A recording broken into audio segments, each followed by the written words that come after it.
Mari saudara-saudara kita buka firman Tuhan di dalam Yohanes pasal yang ke-11.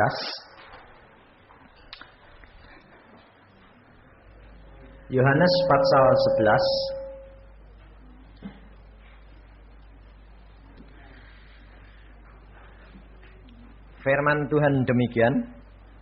Ada seorang yang sedang sakit namanya Lazarus. Ia tinggal di Betania, kampung Maria dan adiknya Marta. Maria ialah perempuan yang pernah meminyaki kaki Tuhan dengan minyak mur dan menyekanya dengan rambutnya. Dan Lazarus yang sakit itu adalah saudaranya. Kedua perempuan itu mengirim kabar kepada Yesus, "Tuhan, dia yang engkau kasihi sakit." Ketika Yesus mendengar kabar itu, Yesus berkata, "Penyakit itu tidak akan membawa kematian, tetapi akan menyatakan kemuliaan Allah. Sebab oleh penyakit itu anak Allah akan dimuliakan." Yesus memang mengasihi Marta dan kakaknya dan Lazarus. Namun setelah didengarnya bahwa Lazarus sakit, ia sengaja tinggal 2 hari lagi di tempat di mana ia berada. Tetapi sesudah itu ia berkata kepada murid-muridnya, "Mari kita kembali lagi ke Yudea." Murid-murid itu berkata kepadanya, "Rabi, baru-baru ini orang-orang Yahudi mencoba melempari engkau. Masih maukah engkau kembali ke sana?" Jawab Yesus, "Bukankah ada 12 jam dalam satu hari? Siapa yang berjalan pada siang hari kakinya tidak terantuk, karena ia melihat terang dunia ini. Tetapi jikalau seorang berjalan pada malam hari, kakinya terantuk karena terang tidak ada di dalam dirinya." Demikianlah perkataannya. Dan sesudah itu ia berkata kepada mereka, "Lazarus, saudara kita telah tertidur. Tetapi aku pergi ke sana untuk membangunkan dia dari tidurnya." Maka kata murid-murid itu kepadanya, "Tuhan, jikalau ia tertidur, ia akan sembuh." Tetapi maksud Yesus ialah tertidur dalam arti mati. Sedangkan sangka mereka, Yesus berkata tentang tertidur dalam arti biasa. Karena itu Yesus berkata dengan terus terang, "Lazarus sudah mati. Tetapi syukurlah aku tidak pergi pada waktu itu, sebab demikianlah lebih baik bagimu, supaya kamu dapat belajar percaya. Marilah kita pergi sekarang kepadanya." Sampai di sini. Saudara-saudara yang kekasih dalam Tuhan, kalau kita menjadi orang Kristen, kita mau dan kepingin mengalami mujizat atau kepingin lihat mujizat? Hah? Ngalami? Bener? Kalau saudara kepingin ngalami, berarti saudara mau enggak jadi Lazarus? Hah? Mau? Mati dulu? Mau? Padahal pada waktu itu Lazarus sakit, kemudian Maria sama Marta mengirim kabar sama Yesus. Yesus berkata, "Penyakit itu tidak apa-apa." Lalu Yesus sengaja tidak datang ke Betani, malah ditunda 2 hari, sehingga akhirnya Lazarus ini yang sakit mati. Pada waktu Lazarus ini mati, mereka saudara-saudaranya dan termasuk Lazarus tahu enggak bahwa bakal Lazarus ini bangkit? Hah?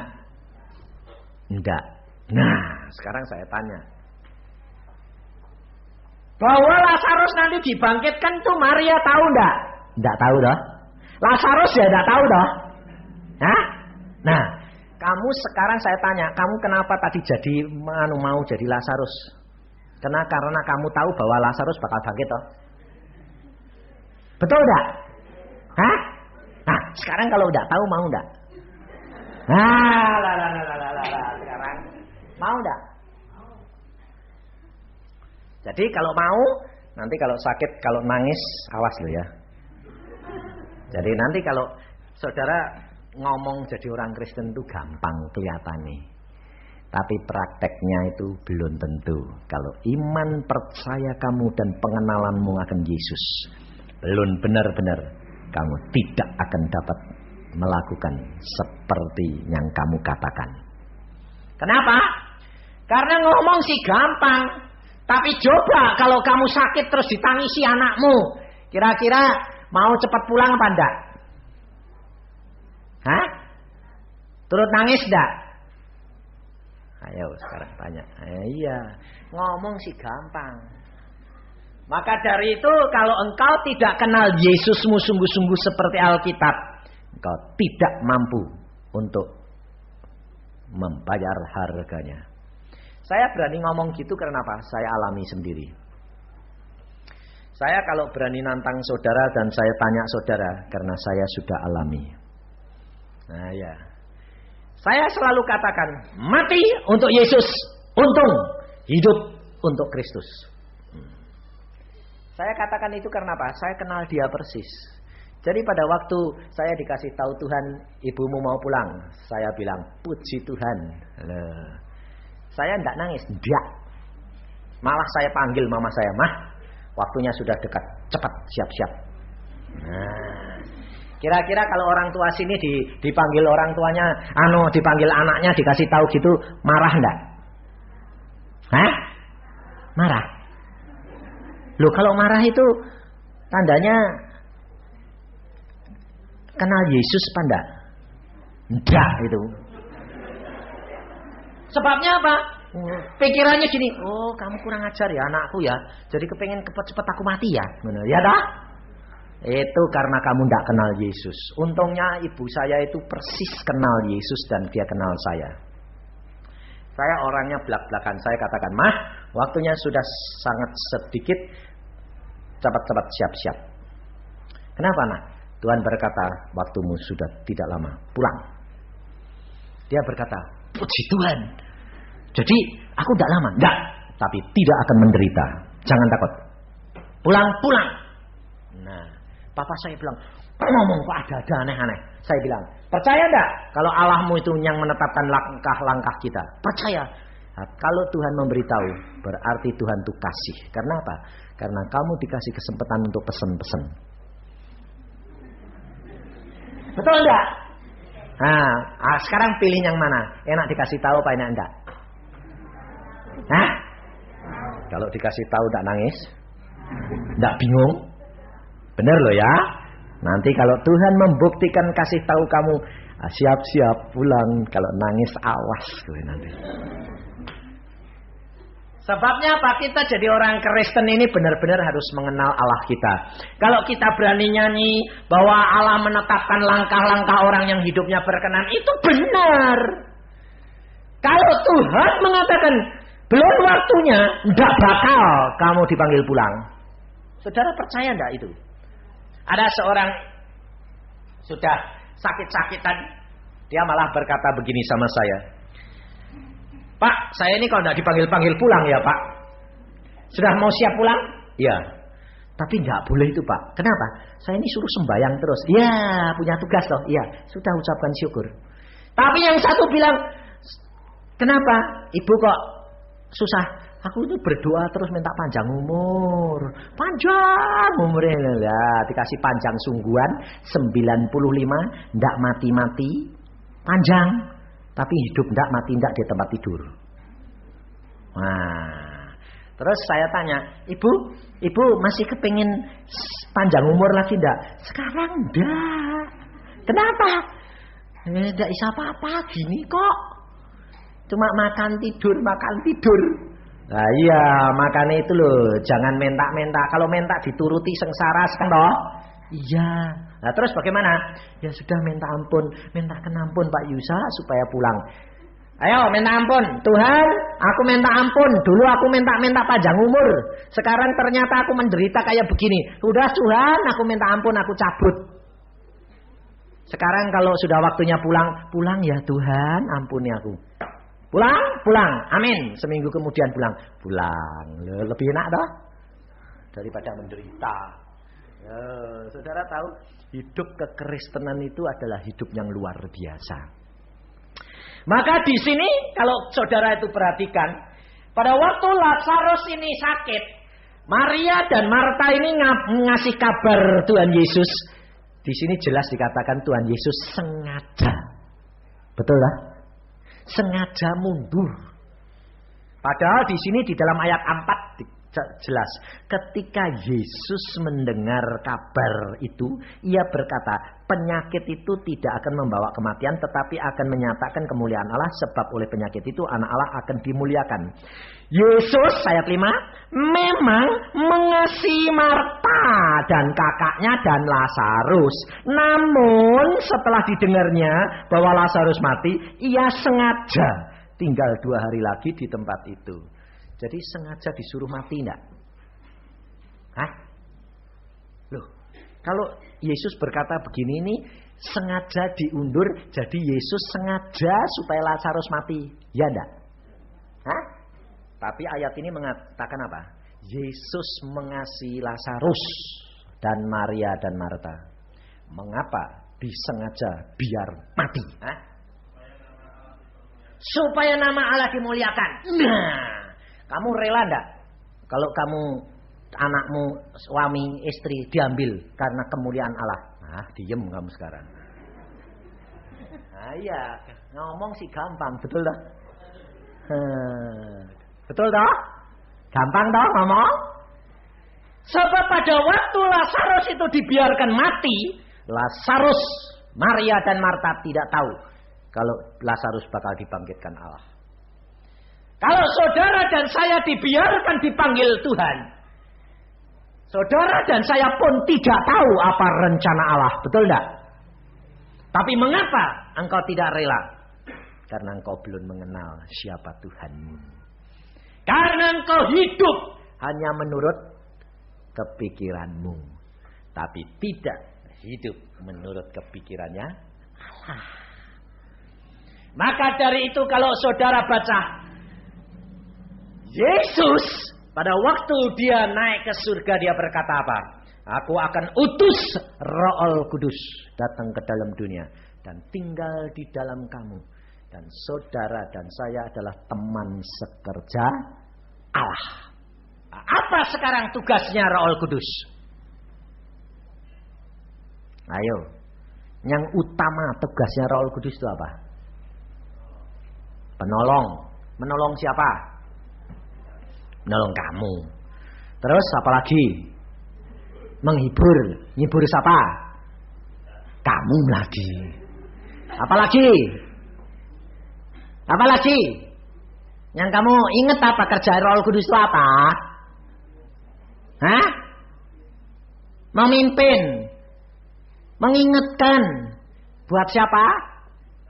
Kamu lagi. Yang kamu inget-inget tuh loh. Cuma kamu terus. Maka lupa bahwa tugas Roh Kudus yang utama itu bukan kamu.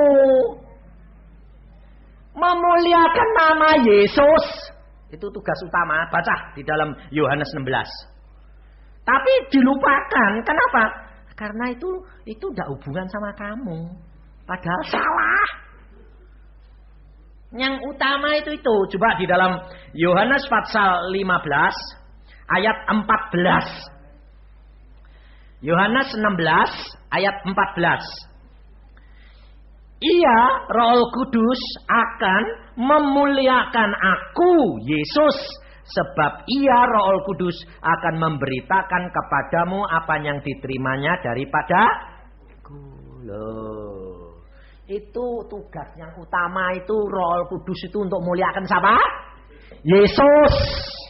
Bagaimana caranya dia memuliakan Yesus? Lah ini baru kamu yang dipakai. Jangan bilang tugas Roh Kudus nolong aku, ngibur aku, mimpin aku. Loh aku terus. Yesusnya mana? Makanya kerap kali orang Kristen ini cuma bikin Yesus kacung, hansip. Coba contohnya, kalau kamu sakit. Pertama kali ingat Yesus atau ingat dokter? Dokter. Kalau sudah pergi dokter, dapat obat, sembayangnya apa? Tuhan berkati obat ini. Betul enggak? Yesus itu alatmu berkati atau Yesus yang utama? Ngerti? Karena kamu terlalu apa? Egois. Tidak memuliakan Yesus. Karena apa? Karena engkau tidak tahu tugas utama daripada Roh Kudus untuk memuliakan Yesus. Dan bagaimana caranya memuliakan? Ini begini. Roh Kudus ini tugasnya memuliakan Yesus. Yesus itu firman Allah. Jadi Alkitab ini isinya apa? Firman. Isinya Yesus. Firman Allah ini dimasukkan di dalam diri kamu. Karena kamu ini bait Allah. Dan Roh Kudus yang ada di dalam kamu ini bekerja sama dengan engkau supaya firman ini menjadi satu kenyataan di dalam hidupmu sehingga kamu berbuah buah-buah roh yang nyata di dalam perbuatan kasih, panjang sabar, rendah hati, lemah lembut. Loh. Orang lain melihat, waduh, kamu sekarang cerewet, kok jadi gak cerewet ya? Kamu sekarang dulu gak sabar, sekarang kok sabar ya? Dulu kamu begini, kok gini ya? Orang lain memuliakan Yesus atau enggak? Saudara tahu, caranya kerja Roh Kudus memuliakan Yesus itu begitu. Tapi tugas utama bukan menolong kamu, tetapi menolong kamu untuk supaya saudara bekerja sama dengan firman dan berbuah dan menghasilkan buah-buah roh sehingga kemuliaan Yesus dinyatakan di dalam kamu, orang lain turut jadi anak Yesus. Tapi saudara enggak mikir gitu, mikirnya aku terus, pantesan enggak pernah buah. Kenapa? Karena kamu tidak pernah berpikir bahwa aku harus memuliakan Yesus. Kalau engkau punya posisi tahu bahwa Roh Kudus punya posisi memuliakan Yesus, engkau akan bekerja sama dengan Roh Kudus. Bagaimana caranya? Segala perkara engkau berdoa, Tuhan Roh Kudus pimpin aku. Anakku sakit, Tuhan anakku sakit. Tolong ingatkan, insyafkan aku, mana aku salahku, anakku dan aku yang salah. Tahu salah, bertobat. Setelah bertobat, berdoa. Tuhan, sekarang apa yang aku harus lakukan? Pergi dokter, berdoa, serahkan dalam tanganmu, atau apa yang Allah lakukan? Tuntun aku. Jadi itu memuliakan. Tapi saudara mungkin berkata, wah tapi aku ya sudah sembahyang gitu. Nggak dengar tuh. Saudara berdoa, jawabannya nggak usah dengar, nggak usah apa-apa. Yang penting saudara sudah berdoa, Roh Kudus akan menuntun engkau. Jikalau Roh Kudus tahu bahwa pikiran atau apa yang kamu mau bertindak ini salah, dia akan cegah. Tapi kalau sudah benar, dia diam saja. Jadi lakukan. Ke dokter, boleh. Tidak dilarang. Tapi kalau Tuhan tak setuju, dokternya tidak ada. Betul tak? Kalau ada, boleh. Obat diminum, tidak apa-apa. Jangan tanya dokter, mau obat yang mahal atau yang murah? Lalu kamu bilang apa? Yang mahal. Loh, yang menetapkan kamu atau Tuhan? Kamu berdoa, Tuhan berikan hikmat kepada dokter. Loh, sebab apa? Obat apa saja kalau Allah yang memberkati, segala perkara akan terjadi. Itu caranya kerja orang Kristen, saudara. Maka dari itu kita harus tahu mengapa Lazarus dibiarkan Tuhan mati. Sebabnya Tuhan tahu Maria dan Marta dan Lazarus, dia sudah melihat mujizat demi mujizat. Yang diharapkan itu cuma apa? Mujizat. Tapi tidak mempersembahkan keakuannya ini loh. Maka dari itu Tuhan Yesus pada waktu dapat berita Lazarus sakit, Tuhan sengaja diundur biar mati Lazarus. Mengapa? Sebab kalau tidak mati, tidak akan terjadi pembaharuan. Sakit penyakitnya, kalau orang itu tidak mati lebih dahulu di dalam kenyataan, tidak akan sempurna kembali. Kalau saudara sakit, minta kesembuhan, tapi sebetulnya harus mati, saudara tidak mau mati, sakitnya akhirnya membawa akibat terus. Tapi kalau saudara mati dulu, bangkit, sakitmu pasti hilang. Itu kenyataan. Semua orang. Semua orang. Dan anak-anak Tuhan yang mengalami sakit, mati dulu. Apa yang diartikan mati? Mati harapannya, mati berpikirnya, mati harapan untuk lihat segala perkara. Kenapa? Karena Tuhan tidak mau kamu masih ikut ambil bagian. Contohnya, coba kita lihat di dalam Kejadian. Jadi kita harus belajar benar-benar, saudara. Kita ini adalah anak-anak Abraham, anak-anak orang beriman. Abraham itu bapak orang beriman. Dan apa yang terjadi dengan Abraham? Coba. Di dalam Kejadian pasal yang ke-16, ayat yang ke-15, selanjutnya Allah berfirman kepada Abraham tentang istrimu Sarai, janganlah engkau menyebut dia lagi Sarai, tetapi Sarah. Itulah namanya, aku akan memberkatinya, dan daripadanya juga aku akan memberikan kepadamu seorang anak laki-laki, bahkan aku akan memberkatinya sehingga ia menjadi ibu bangsa-bangsa, raja-raja bangsa-bangsa akan lahir daripadanya. Lalu tertunduklah Abraham dan tertawa, serta berkata dalam hatinya, mungkinkah bagi seorang yang berumur 100 tahun dilahirkan seorang anak, dan mungkinkah Sarah yang telah berumur 90 tahun itu melahirkan seorang anak? Dan Abraham berkata kepada Allah, sekiranya Ismail diperkenankan hidup di hadapanmu. Saudara perhatikan, kalau Allah berkata langsung kepada Abraham, lalu Abraham itu langsung percaya atau malah ketawa? Allah sendiri yang ngomong sama Abraham, Abraham masih ketawa. Tidak percaya. Kenapa tidak percaya?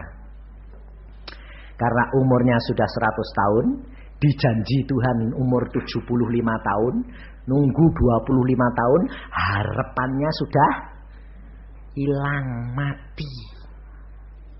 Harapannya mati karena apa? Kenyataan yang terjadi di dalam hidupnya. Umurnya sudah 100 tahun, Sarah sudah 90, sudah kakek-kakek sama nenek-nenek. Mana mungkin. Demikian juga saudara kerap kali begitu enggak? Mana mungkin. Aku sudah divonis dokter kanker, mana mungkin. Itu loh, orang Kristen itu. Kenapa? Karena tidak kenal akan firman Allah yang benar.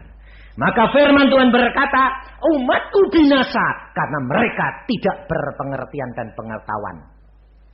Maka dari itu saudara, saya selalu tekankan, baca Alkitab, supaya engkau bekerja sama firman dengan Roh Kudus. Engkau berbuah lebat dan kemuliaan Yesus dinyatakan dalam hidup kita. Tetapi untuk itu kita harus mematikan dulu pikiran, kehendak. Kita ini harus mati seperti Lazarus. Maka kerap kali Allah itu biarkan engkau di dalam penderitaan. Sebab apa? Sebab kalau engkau tidak buntu jalan, semua jalan secara manusia tertutup, engkau tidak akan menyerah kepada Yesus. Rugi. Dipaksa sampai akhirnya nyerah total. Maka saya senang sekali saya hari ini bisa di sini lagi. Sudah setahun lebih nih ya, saya enggak balik ke sini. Sebab saya itu sama Pak Stefanus sama Lani ini mengikuti perkembangan terus. Dari rumah belum mau disita. Sampai leng sampai dia bilang, "Pak Yusa, loh kamu ini percaya enggak?" Percaya. Tapi Tidak punya apa-apa, disita. Rela. Saya kalau ngomong terus terang belak-belakan sama dia. Rela. Kalau harus tidur di bawah jembatan, di bawah jembatan. Saya tuh terus terang tanyain kalau tidak percaya orangnya. Saya ngomong sama dia. Rela enggak? Jadi masa ya sudah rela. Rela. Kalau harus diusir keluar. Tinggal di mana? Di bawah jembatan. Ya sudah di bawah jembatan. Pikir dia, walah omongannya kok gini ya. Biasanya hamba Tuhan itu kan malah gini. Jangan takut, Allah Maha Kuasa. Enggak. Alkitab berkata, Yesus sendiri berkata kepada murid-muridnya, Lazarus sakit. Tapi sengaja Yesus tinggal supaya apa? Mati. Karena kalau kamu tidak mati, engkau tidak akan melihat kemuliaan Allah. Dan sekarang dia bilang apa? Tuhan luar biasa ya. Iya. Nah, kemuliaan Allah dinyatakan? Iya. Nyatanya kamu sampai sekarang sudah berapa tahun? 3 tahun. Enggak diusir toh? Enggak. Nyatanya bisa enggak? Bisa. Lunas enggak? Lunas. Bagaimana caranya? Enggak tahu. Oh, itu urusannya Tuhan. Bukan urusanmu. Tapi jangan pakai ini. Jangan pakai ini. Kalau saudara tidak mau mematikan pikiranmu, kau akan dipaksa oleh Allah mati. Kau tidak mau usaha terus, kau akan dipaksa oleh Allah. Semua jalan buntu. Pilih sekarang, mau senang dipaksa atau enggak? Hah? Enggak. Baca firman. Percaya sungguh-sungguh sama Yesus. Nah, apapun terjadi, puji Tuhan. Mati, untung, hidup, Yesus. Nah, berani enggak? Gampang toh? Loh, saya bilang itu karena saya saya layak alami. Kalau engkau nanti imanmu itu diuji pada masa kesusahan, bukan pada masa kesenangan. Di situ kamu akan lihat imanmu benar enggak. Sakit tambah lama tambah parah, puji Tuhan, aku sudah bertobat. Mati, untung, hidup untuk Yesus. Nah, harus berani. Rela. Nah, itu saya lakukan. Anak saya sakit, saya bilang, kenapa nak? Kamu sakit? Tidak tahu, kepengen mati rasanya. Periksa diri. Sudah kok Pak, bertobat, sudah. Terus apa? Ada suara terus, sebentar lagi kamu mati, sebentar lagi kamu mati. Jadi saya rasanya lemas. Kalau sudah waktunya pulang. Itu saya yang ngomong. Lalu saya masuk kamar, saya sembahyang. Tuhan, anakku kok selalu ada suara kepengen mati itu sebetulnya apa sih Tuhan? Kalau memang sudah waktunya pulang, bawa pulang. Saya kalau sembahyang begitu. Saudara percaya? Saya tidak mau bohong. Kalau bohong itu tidak masuk surga. Saya kalau sembahyang gitu. Tuhan, anakku sakit. Dosa-dosanya apa? Tolong buka, dan dosaku apa? Aku salah, aku minta ampun. Tapi kalau aku sudah periksa tidak ada, dia sudah minta ampun. Kalau engkau menurut engkau, lebih baik dia pulang. Ambil, silahkan.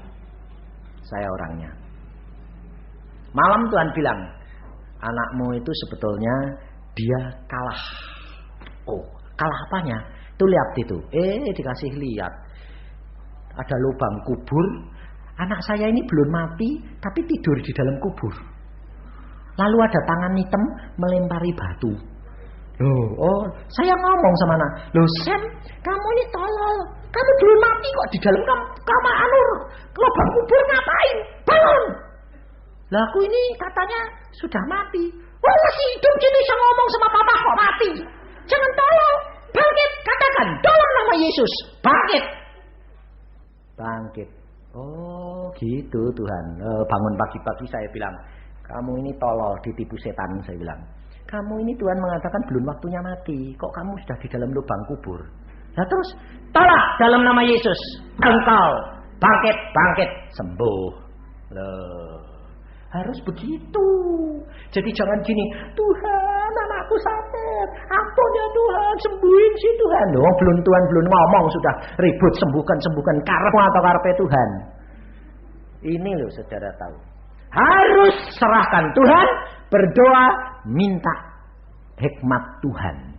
Allah maunya apa? Kalau maunya pulang. Kamu bilang, jangan dong Tuhan. Risikonya tahu. Apa? Ada seorang ibu, suaminya mati enggak, hidup enggak. Berdoa.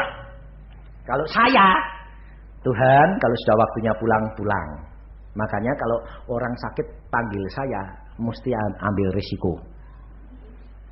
Saya kalau dipanggil selalu ngomong gini, berani ambil risiko? Risiko apa Pak Yusa? Kalau mati, kalau hidup sembuh, mau? Waduh, ya sembuh toh Pak Yusa. Maaf. Itu berarti saya harus berdoa, kamu yang dukung kamu. Saya dukung dari rumah saja. Tapi kalau kamu ambil risiko, mau, oke. Apa saja yang Tuhan katakan, saya katakan. Berani? Ya, oke. Sembahyang, plek, Tuhan bilang, waktunya pulang. Oke, ini di Jakarta ini, kapan ya? Setengah tahun yang lalu itu begini. Saya sedang khotbah di rumah makan mana itu lupa saya. Lalu dijemput sama seorang. Orang ini, bapak-bapak ini, dia bilang begini. Dia kena sakit, kena serangan jantung, tapi masih hidup, masih ngomong, masih ngobrol. Dia diinjili. Dia bilang apa? Nonsen semuanya. Nonsen. Tapi ini nyonya sama anak ini sembahyang terus buat suaminya supaya bertobat. Apa terjadi? Dia bilang, Pak Yusa tolong saya doa, Tuhan ini orang bisa tobat enggak? Bisa. Engkau suruh enggak? Ya sekalian. Ya. Nah, anehnya orang ini ketemu saya datang. Ngomong saya apa? Enggak gini. Percaya Yesus enggak? Saya ngomong gini. Kenalin, ini Yusa. Oh ya, saya sudah pernah dengar dari anak saya katanya Yusa, hamba Tuhan. Ya. Ya. Engkau tahu enggak? Sebentar lagi kamu mati.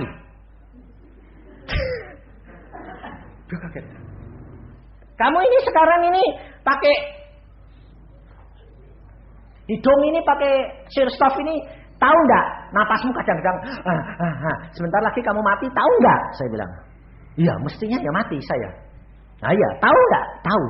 Kemana kamu kalau mati? Lah ya enggak tahu. Mau masuk surga apa neraka? Ya masuk surga. Bertobat, terima Yesus. Dan sekarang terima, kamu berdoa, saya berdoa. Dalam waktu 1-2 hari kamu berdoa, Yesus akan beritahu apa yang harus terjadi dengan kamu. Kalau sembuh, kalau pulang. Lalu dia bilang apa? Ya mau. Nah, sampai anaknya bilang, mau Pak, mau. Ini loh pendeta yang berani belak-belakan. Nah, malah bertobat. Aneh enggak? Yang lain diinjili, dihalusi. Nonsen. Nah, langsung saya berdoa. Terima Yesus, berdoa. Oke. 2 hari kemudian pulang. Mati dengan tenang, dengan ucapan syukur. Aku sudah terima Yesus, pulang. Sudah tahu? Anaknya bilang, terima kasih Tuhan, enggak terlambat. Mau mati kok malah terima kasih. Nah itu anak Tuhan. Karena apa? Tahu bahwa keselamatan sudah ada di dalam tangan Dia. Jadi saudara tahu mengapa Abraham dibuat Tuhan menunggu 25 tahun? Sebab Abraham masih memakai akal budinya. Saudara pun selama berharap kepada Tuhan di dalam menanggulangi masalahmu, percayamu, pengertianmu dengan Yesus, engkau tidak berani menyerahkan 100% kepada Dia. Kau akan rugi. Kau harus berani menyerahkan 100% dalam tangan Dia.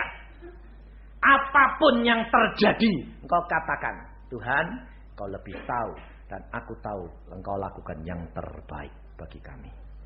Ucapkan syukur. Kalau kamu tahu, kalau kamu mengucap syukur gitu, malah Allah itu mengerjakan luar biasa. Ini pengalaman saya. Istri saya mau mati, malah saya bilang, bawa pulang Tuhan kalau sudah waktunya. Tuhan berkata, aku masih butuhkan. Buat apa? Buat jaga kamu, supaya ada orang jatuh cinta sama kamu. Oh iya betul. Saudara. Jadi saya itu orangnya itu Saya berkata, pokoknya Engkau Tuhan. Tapi Engkau harus jamin aku jadi hamba-Mu. Aku sebulan itu 3 minggu lebih itu di luar kota. Dan sendiri. Kalau Engkau tidak jamin aku, Kau yang risiko loh Tuhan. Saya bilang. Ya toh. Coba kalau tahu kalau saya ini tidak punya istri. Repot. Banyak orang jatuh cinta. Nah. Loh bener gak? Risiko. Lah tapi kalau punya istri, tidak ada orang berani deketi saya.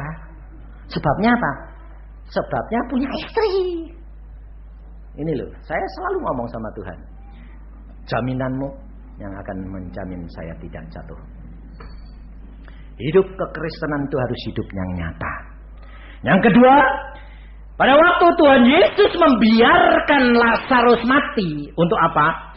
Dia di dalam ayat yang ke-15, Lazarus sudah mati, tetapi syukurlah aku tidak hadir pada waktu itu, sebab demikian lebih baik bagimu supaya kamu dapat belajar percaya.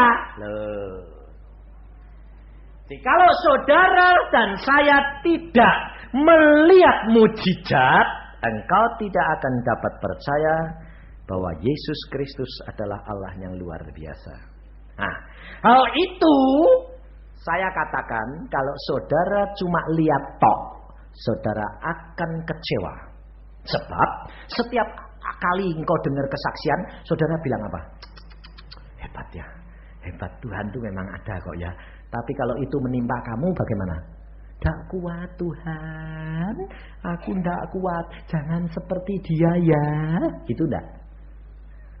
Kapan kamu mau lihat mujizat kalau kamu tidak ngalami sendiri? Maka dari itu kamu harus belajar firman Tuhan dan benar-benar alami. Saya barusan ketemu sama seorang pengusaha. Tidak sengaja ketemunya. Karena saya diantar pulang, mampir ke kantor, terus ketemu dia. Terus dia bilang begini, wah Pak Yusa, luar biasa Tuhan itu. Apa? Saya sendiri tidak tahu, saya bilang. Yaitu khotbahmu itu tak dengarkan, tak praktekno. Luar biasa Tuhan. Engkau kan mengatakan, tiap pagi harus bangun, sembahyang menghadap kepada Tuhan, baca Alkitab. Kenapa? Sebab setiap pagi Tuhan Yesus itu mengunjungi anak-anaknya satu-satu. Tiap pagi. Kenapa? Ayatnya ada di dalam Ayub 7:17. Dan Yesus sendiri memberi contoh di dalam Markus 1:35. Di dalam Ayub pasal 7 ayat 17. Apakah gerangan manusia sehingga dia kau anggap agung dan kau perhatikan dan kau datangi setiap pagi? Kenapa Tuhan Yesus selalu datang kepada anak-anaknya pribadi demi pribadi setiap pagi? Sebabnya Yesus ini senang yang seger. Kapan hidup saudara ini paling seger? Kan kalau bangun pagi loh. Kenapa? Sudah tidur. Tapi saudara kepengennya apa? Mau ngasih Yesus yang apa? Yang sisa. Sudah malam, kerja kesel, capek, jam 12 mau tidur, itu mau ngadep Yesus. Sudah loyo itu loh mau kasihkan Yesus. Makanya banyak orang Kristen tidak diberkati karena apa? Memberikan yang sisa. Berikan kepada Yesus yang terbaik. Yaitu pagi hari setelah tidur, istirahat, bangun, seger. Ngadep Yesus, serahkan pikiran, hatimu, pekerjaanmu hari ini dengan Yesus. Karena apa? Yesus memberi contoh. Yesus itu Allah sendiri, tapi memberi contoh. Di dalam Markus pasal 1 ayat 35. Lalu ada orang tanya sama saya begini. Ya paginya itu jam berapa ya Pak Yusa? Wong saya itu kalau bangun jam 9. Ada lagi kalau yang bangun itu jam 7. Lah jam 6 kan sudah pagi. Saya berkata paginya itu paginya Yesus. Lah jam berapa? Baca di dalam Markus 1 pasal 35. Pagi-pagi benar, waktu hari masih gelap, Yesus bangun dan pergi keluar. Yesus pergi ke tempat yang sunyi dan berdoa di sana.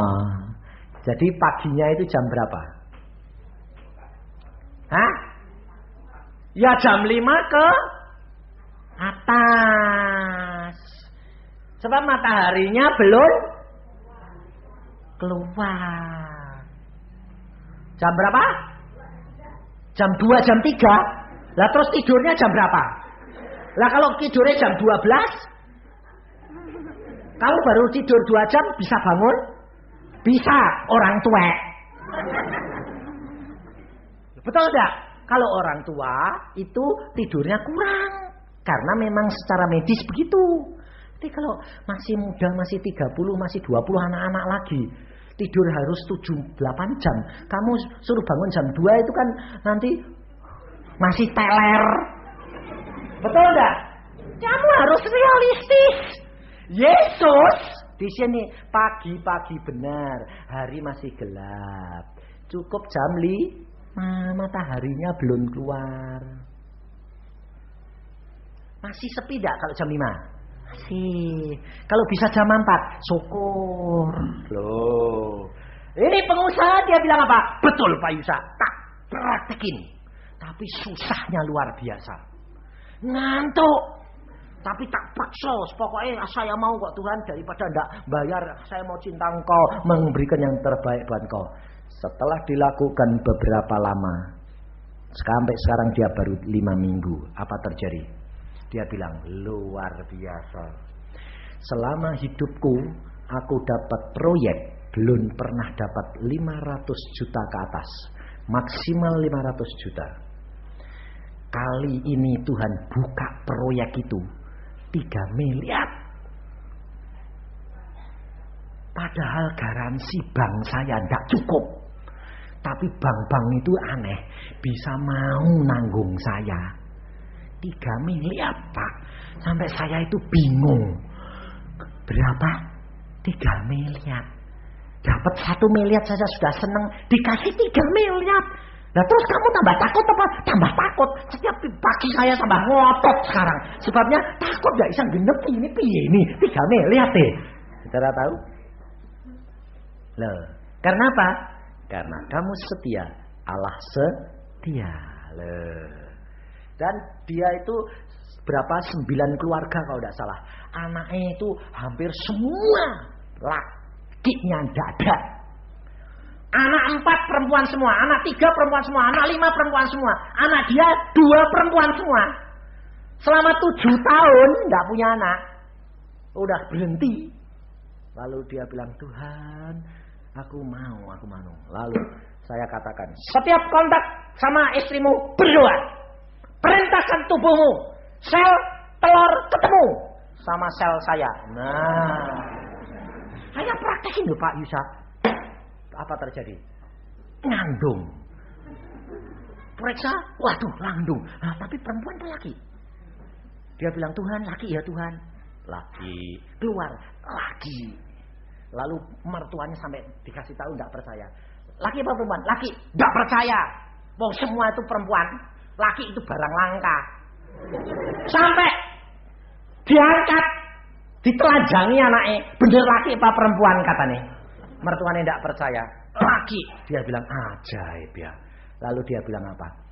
Tuhan itu luar biasa. Lalu saya tanya, kamu kasih nama siapa? Yusa. Jangan pikir, itu namaku. Untuk nginget-nginget Pak Yusa kok ini. Saya bilang, kurang ajar kamu. Tanya Tuhan dong. Minta nama Tuhan. Biar Pak, ini barang langka. Saudara tahu? Kalau Tuhan mau melakukan, segala perkara itu dapat terjadi, saudara tahu. Tetapi Allah menghendaki engkau apa? Setia. Kadang-kadang bangun pagi, ya. Tapi tidak tentu Pak jamnya.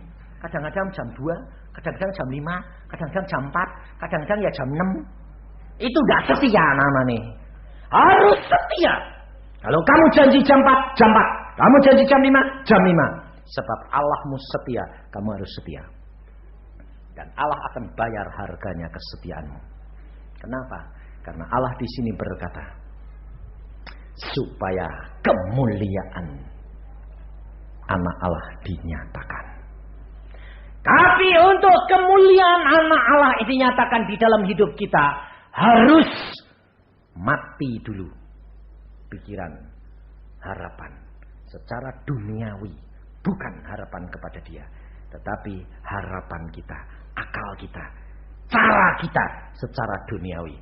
Matikan semuanya. Yesus akan menyatakan dirinya untuk kemuliaannya dinyatakan di dalam hidup kita. Maka dari itu saudara, mau atau minta dipaksa dulu, lakukan. Kalau engkau mau setiap pagi ketemu Yesus, tiap pagi bangun, berdoa, kemukakan semua masalahmu. Yesus ambil alih masalahmu, dan tidak ada barang yang mustahil bagi Dia. Amin. Mari kita berdoa.